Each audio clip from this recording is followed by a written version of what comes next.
Buenos días. En el día de hoy vamos a desarrollar el tema de los actos de habla. Este es un tema bastante extenso y bastante complejo. De hecho, se estudia actualmente dentro de lo que se denomina la lingüística y los estudios pragmáticos del lenguaje. Pero nosotros, como estamos en el nivel secundario, lo que vamos a hacer es simplificarlo y tratar de desarrollarlo de una manera, por supuesto, mucho más sencilla y apropiada al nivel de la educación secundaria. Muy bien, entonces, actos de habla. Vamos a partir de la siguiente idea, ¿sí?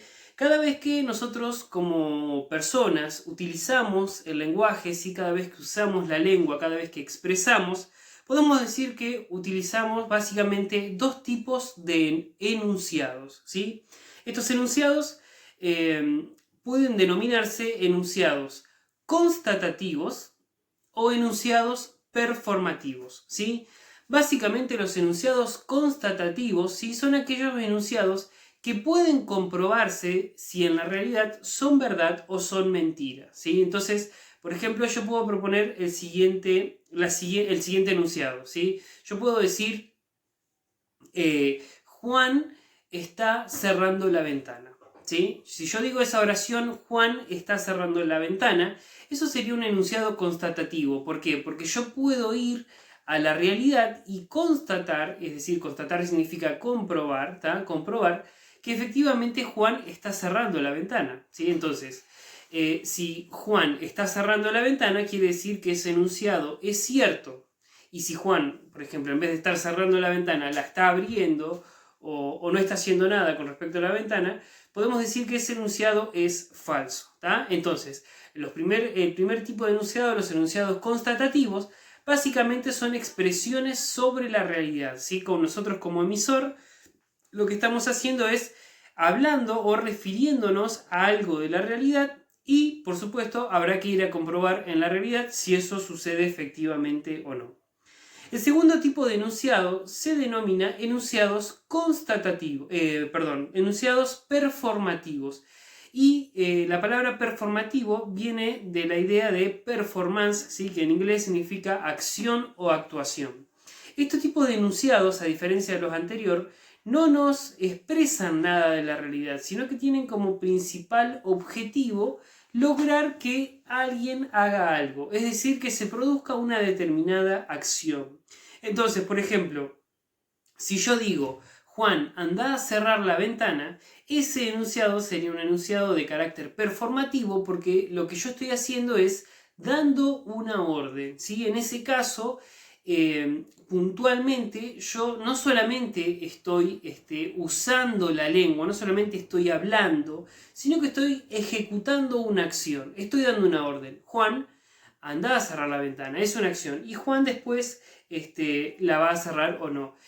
A partir de ese enunciado, ¿sí? Fíjense ustedes que si yo digo, Juan, anda a cerrar la ventana, yo no puedo constatar que eso sea verdadero o falso, porque es una orden que yo doy. Después uno puede constatar si Juan cerró o no la ventana, pero esa es otra discusión. Por lo pronto tenemos que decir entonces que el enunciado performativo es una acción, ¿tá? Es una orden. Voy a mencionar otro ejemplo de lo que sería un enunciado performativo. Si yo, por ejemplo, me voy a casar, ¿tá? Si yo me voy a casar, cuando estoy frente al sacerdote, el sacerdote me va a preguntar, usted, señora Lambeller, ¿acepta a tal persona como su esposa? Y yo, si no respondo nada, ¿qué va a suceder? No me voy a casar, ¿tá? No voy a formar ese vínculo que es el matrimonio. Para que yo me case, efectivamente, yo tengo que decir sí, acepto, ¿tá? Entonces, si yo en ese momento digo sí, acepto, frente al sacerdote, en el ritual del matrimonio, efectivamente yo en ese momento me estoy casando. Entonces, ese enunciado, cuando yo digo sí acepto, se convierte entonces en un enunciado performativo. ¿Por qué performativo? Porque es una acción, ¿tá? Entonces, una vez que se establece esta diferencia entre lo que es un enunciado constatativo y un enunciado performativo, tenemos que mencionar entonces el concepto de acto de habla, ¿sí? La idea de acto de habla, básicamente, o el concepto principal es el siguiente.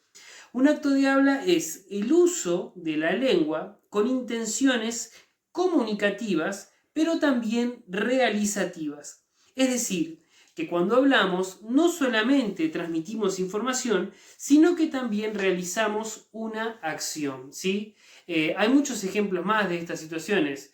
Pensemos en lo siguiente, cuando, por ejemplo, un presidente elegido está jurando frente a hasta la multitud o ante el Senado, donde sea, y dice yo acepto el mandato del presidente, no solamente está hablando, sino que está realizando una acción, es decir, está aceptando. Vamos a otro ejemplo. Supongamos que yo entro a una casa y digo, uy, che, qué frío que hace acá adentro, la verdad que no se puede estar del frío que hace. Tal vez alguien me escucha lo que yo dije y va y prende la estufa. ¿Sí? En ese caso, mi enunciado no solo es un enunciado constatativo porque puede comprobarse en la realidad que hace frío, sino que yo también indirectamente estaba realizando una acción, un acto de habla, ¿sí? Es decir, estaba pidiendo que se prenda la calefacción. Lo que pasa es que lo estaba haciendo de manera indirecta. De manera tal, entonces, que hay un lingüista muy famoso que es John Austin, que él decía lo siguiente: todos los actos de hablas se organizan básicamente en 3 actos diferentes. Estos son el acto locutivo, el acto o fuerza ilocutiva y el acto perlocutivo. El acto locutivo es todo lo que yo digo, ¿sí? En ese ejemplo, por ejemplo, qué frío que hace en esta casa. Básicamente es mis palabras textuales. El acto ilocutivo tiene que ver con mi intención. ¿Qué es lo que yo quería lograr con eso? Lo que yo quería lograr es que prendan las estufas.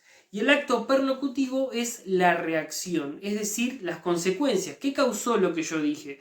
Causó que, por ejemplo, el dueño de la casa vaya y prenda la calefacción. Esto ha sido todo por hoy. Nos vemos la clase que viene.